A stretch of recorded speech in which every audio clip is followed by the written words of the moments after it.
I'm getting all these catalogs now and I really want to order seeds, but there's some stuff I have to do first. I can't just jump in and willy-nilly buy all the seeds that I want because I don't actually need all of the seeds that I want. And I have a plan for the 2025 growing season on our backyard homestead. Here at Garden and Grease, we make videos about our adventure into backyard homesteading, including our chickens, our gardens, preserving, and so much more. Do you guys see this? Do you see all these seeds that I have? I don't know that I actually need to order seeds. I might, and there might be some little bits and pieces I'm missing here. I need to organize all of my seeds. I need to organize this box. And I need to write it all down and see what I'm actually missing. Because I think I can save myself a ton of money by just taking a look at what I already have. Hey guys, if you haven't already, could you consider subscribing? It means a lot to our little channel and it's free to you and priceless to us. So please hit the subscribe button, the like button, and share. Thank you. Okay guys, happy holidays. I haven't been posting a whole lot of videos. I'm trying to get used to a new work schedule and balancing out my time with my family and all the things that we do on our homestead. Despite it being winter time, we're still very busy with stuff. So I need to figure out what seeds I actually need because I'm going to be winter sowing. I could already be winter sowing right now. So I need to jump on this really fast, especially since all of these catalogs are showing up and I am very tempted to just make guesses and willy-nilly just order these things, and I don't want to do that. For 2025, I have a really big goal, and I'll talk about this later on in other videos and throughout the year of 2025. I'm going to do a low buy, not a complete no buy. I will have no buy months in there, but a very low buy year. I want to just stop ordering off of Amazon and all of the websites and just go into the store when I feel like I need something. I know I'm gonna need to buy like some potting soil, things like that, especially to get my winter sowing started. But other than that, I'm really hoping to not spend hardly any money at all. Oh, honestly, I already did purchase some seeds. I was on Etsy and looking at plants and seeds and I couldn't help myself. I did buy a couple. They had actually no shipping for this Etsy site and really good prices. I think I maybe spent like $4.50. And like I said, no shipping. And there's like 1, 2, 3, 4 different types of seeds in here. I got some cherry tomatoes, which she sent for free. I got some San Marzano tomato seeds. I want to grow more San Marzano this year. Some Joe Pye weed. And I got spotted jewelweed. My husband gets poison ivy and poison oak and such, you know, really easily. And we do have poison ivies and oaks on our property. So from everything I read, jewelweed is like the herbal remedy for it. Why not have it growing in our yard and try to make stuff from it? Anyway, so I did make a purchase for the 2025 growing season already. That was before I made my plan to go low buy, no buy 2025.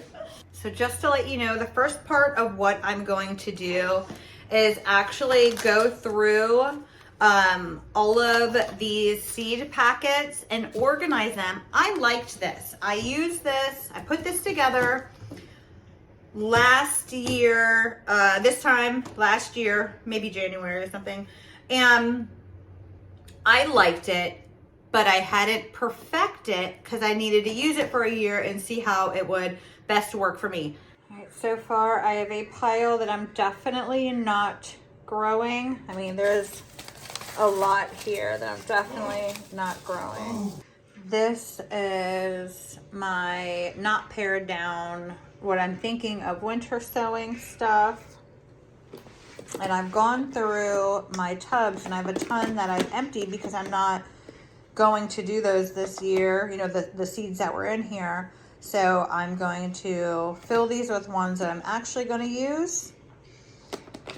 And I may relabel some a little differently.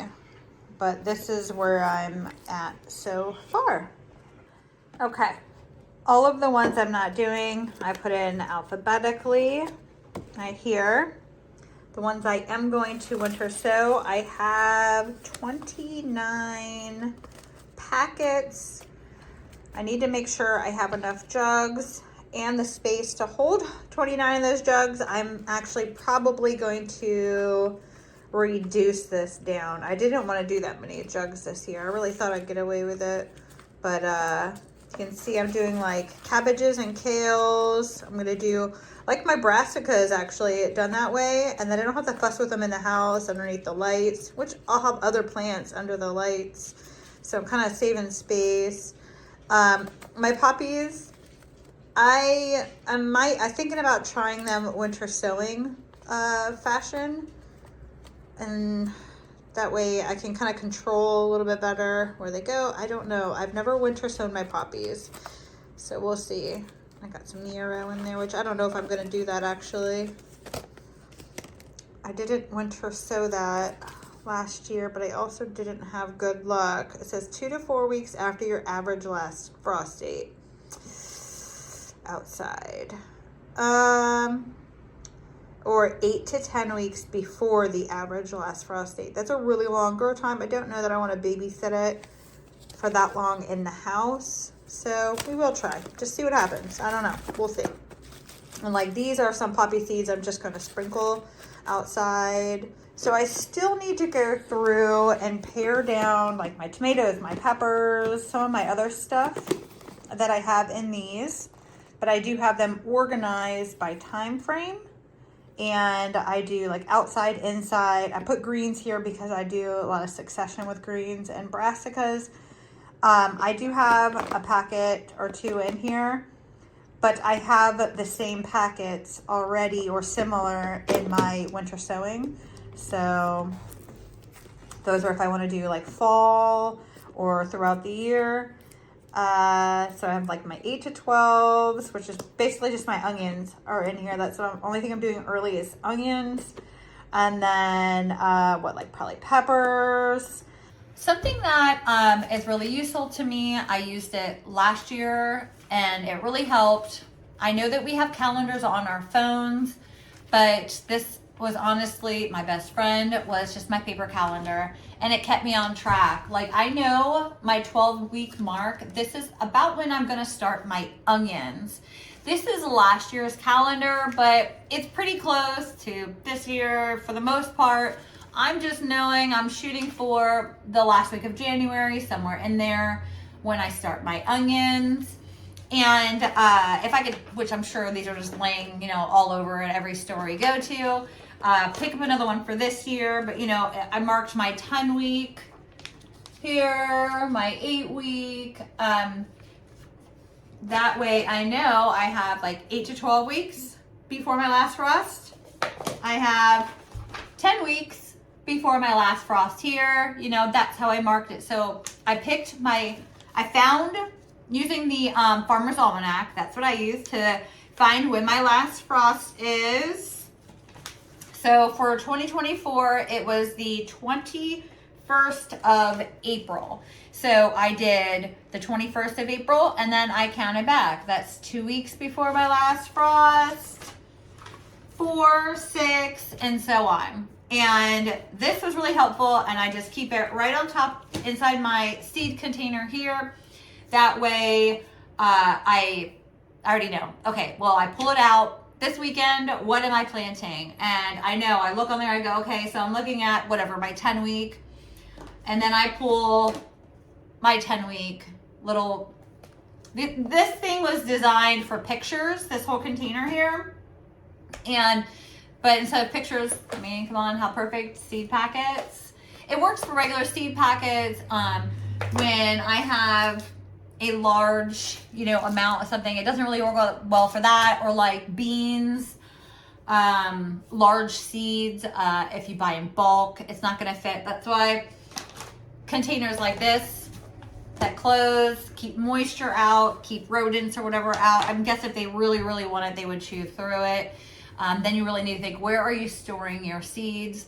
Just try to keep them away from where any rodent activity might be. I just keep mine in a spare room, which is actually unheated unless I want to heat it when I'm in there. And it helps keep all my seeds really cold or cool for the most part throughout the whole year. And that's another key to keeping your seeds so that they'll last for many years. Okay, so I'm going to design my layout. I already have my beds in place. I generally do my peppers in one bed, my tomatoes in another, and then I grow in between them. I have noticed I put way too much in my beds. My idea before was really kind of like a square foot garden idea. I don't think that in my vegetable garden out back that works the best for me. Some plants end up getting a lot less sun and or nutrition. So I am not going to jam as much into each of my garden beds as I used to. I'm going to give everything a little bit more space because in areas where I've done that, I've had way better fruiting or growing. And so that's another reason why I'm not growing as much this year, even though I just said I have 29 things I want to winter sow, plus everything in my containers. But I'm going to work on reducing those amounts of things. But we always do peppers and tomatoes because we use those like crazy. We have garlic in the garden. We're going to do onions because we use those in like everything. I'm doing kales, lettuce. I'm not doing a lot of like turnips and radishes and things because we don't tend to eat that many of them. To take up that much space in the garden for something that we're not eating regularly doesn't make as much sense to me. I was trying new things or they looked really cool in a catalog or everybody's like, oh, these are like the best. And then I would get the seeds, grow it, and then end up giving the stuff away, which is cool to give stuff away. But really, I want to make my garden really work the best for our family, for what we actually eat. In the front garden, I originally designed it and thought in my head that it was going to be a beautiful flower garden. But it grew some of the best onions, and I actually had some pepper plants I put in there, and I thought they were going to fail because they were so far behind compared to others, and they did amazing. We get way more sun and better sun in the front yard than I do the backyard. So I actually think that I'm going to be growing more vegetables and not that many flowers, some for the beauty intermixed in, and I'm going to put more medicinal things up there like chamomile, calendula. I have thyme, perennial thyme growing up there, stuff like that. Tons of sun. I mean, it's actually some of the best growing space that we have, so I want to make the most out of it. If I'm doing flowers, they're going to be like bordering around the edges of the house, and we actually have a ton of perennials already that are doing that for us. And we did a lot of echinacea last year, so you won't see me growing any of that this year because they're perennial here, and we did so many varieties and they bloomed insanely. Just even though I didn't think they were going to bloom till next year, like year 2, I was wrong. They bloomed like nonstop. Basically, once they got the roots in the ground, they started sending up blooms, and they're just beautiful. It was freezing cold outside. We were getting frost, and I still had some coneflower echinacea blooms. So I think that our perennial plants are really going to hit the mark for us when it comes to beauty and color in the garden. That way I can concentrate on edible plants. I am going to concentrate this year on paste tomatoes more than anything. I grew a lot of different tomatoes this past year, like the black crim, which actually like I was able to harvest before almost anything other than like cherry tomatoes and like the Tom Thumbs, they were early. But my paste tomatoes, because what we actually use our tomatoes for most of the time is for sauce. That, and I like cherry tomatoes because we freeze them and then pop them into meals throughout the winter. So cherry tomatoes and paste tomatoes.